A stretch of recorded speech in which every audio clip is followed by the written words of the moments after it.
Hello mga ka-vlogger! Vlogger na ba ang lahat? So, meron tayong Temu package. Temu for today's video, guys. Buti hindi makahintay yung daughter ko kasi para sa kanya yung iba. Bumili ako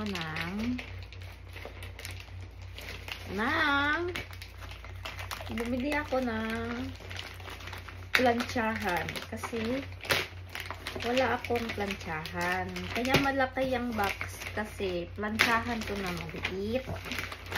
Ayoko kasi yung malaki, masyadong space eater. Kaya wait lang, guys. The struggle is real. Ayan. Mamaya na yan. Unahin na natin yan. This one is for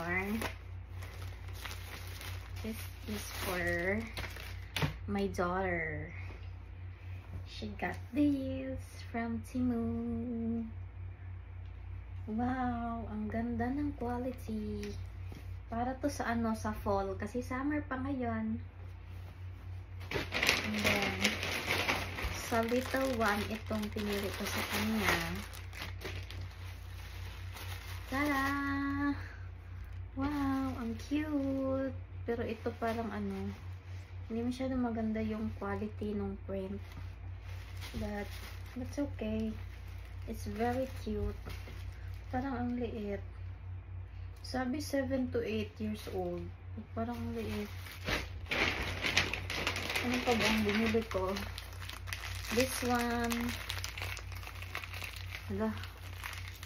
Ano ba to? Baka mamaya hindi to pang vlog.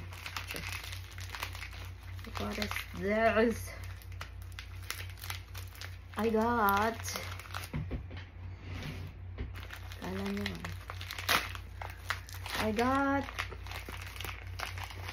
tama yung para sa phone to, magnetic.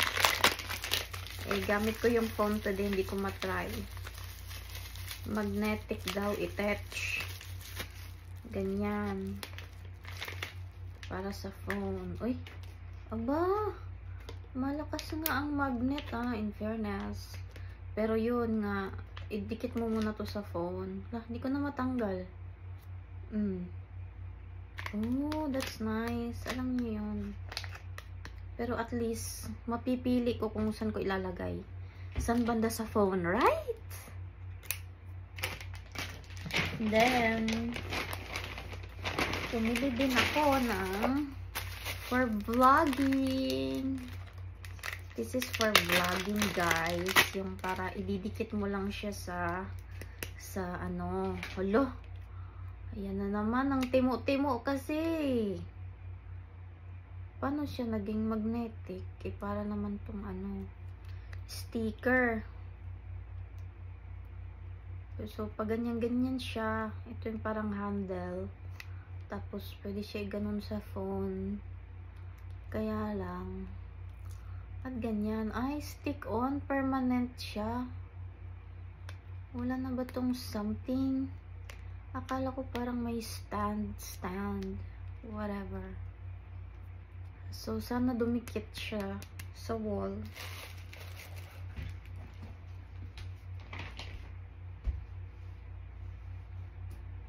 Ay! Dumikit nga sa wall.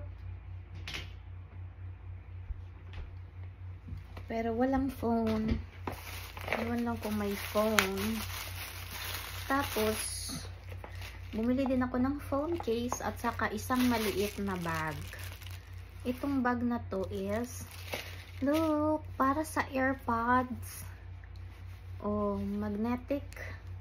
Yan. Tapos, meron siyang maliit na lalagyan. Tapos, ito siya, maano mo to, parang anong tawag niyan? Clasp. Ganon. Take on and off. Tapos, kasi to, yung parang, pwede mo ilagay dito. Tapos, tada! Ang cute, diba? Tapos lalagay mo lang yung AirPods dyan. Charot-charot. Tapos Hawak ka lang ng phone. Ito pala, tingnan natin yung ano ko, phone case. Sa timo-timo lang din. Ay, ano yun? May nahulog. Case is, tada! Oh, diba? It's so cute. Pero ba't ganun? Parang ano? Nag-foggy siya. Foggy afternoon. Kailangan na siguro linisan. Tada! Hello? Diba? Look at this. So cute. Yun lang ka-vlogger. Ay! Bubuksan pa pala natin yung ano. This one. Ang mahiwagang plancha! Let's see. Ay nako, kailangan ng scissor.